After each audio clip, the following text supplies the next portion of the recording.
ప్రభుత్వం అనేది స్పష్టతనివ్వాల్సినటువంటి అవసరం ఉంది. వాస్తవంగా స్వతంత్ర దినోత్సవ వేడుకలలో వీఐపీలని ఫ్రంట్ లైన్లో కూర్చోబెడుతుంటాం.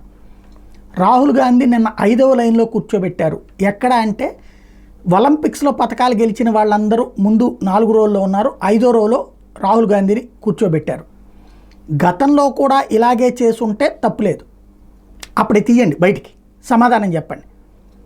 లేదు అలా కాకపోతే రాహుల్ గాంధీకి తప్పు చేసినట్టు. ఇంకొకటి, ఆ ఆర్గనైజేషన్ ఎవరైతే లీడ్ చేశారో డీల్ చేశారో వాళ్ళకి బుద్ధి ఉండాలి. ఒకవేళ ఇక్కడ అందరినీ ఉంటే వాళ్ళ వెనకాల ఎందుకు రాహుల్ గాంధీని కూర్చోబెట్టాలి? రాహుల్ గాంధీకి ఈవీఐపీలకు ఇంకొక లైన్లో కూర్చోబెట్టచ్చు కదా, ఫ్రంట్ లైన్లో కూర్చోబెట్టచ్చు కదా.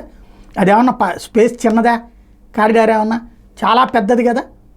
పోనీ వీళ్ళ పక్కన ఇంకొక చైర్లు వేసి కూర్చోబెట్టచ్చు కదా. ఖచ్చితంగా అదేదో లైట్ అనుకుంటున్నారు. భారతీయ జనతా పార్టీ వాళ్ళు కూడా గమనించుకోవాలా, సమాజం గమనిస్తోంది. అట్లాంటి తప్పుగానే కనిపిస్తుంది ఎవరికైనా, ఈవెన్ న్యూట్రల్ పీపుల్కి కూడా తప్పుగానే కనిపిస్తుంది. అవమానించినట్టు అన్న కాంగ్రెస్ పార్టీ మాటకే నిజమని అంటారు, నమ్మడం కాదు, నిజమే అది. కాబట్టి గతంలో ఏం జరిగిందో ప్రొసీజర్ తీయండి. ఒకవేళ గతంలో కూడా ఇట్లాంటి ప్రొసీజరే ఉంటే తప్పులేదు. గతంలో కాకుండా ఇప్పుడే జరుగుంటే రాహుల్ గాంధీని అవమానం అన్నటువంటి మేధావుల యొక్క ఆలోచన కూడా ఖచ్చితంగా ప్రజల్లోకి వెళ్తుంది అన్నది గుర్తుపెట్టుకోవాలి.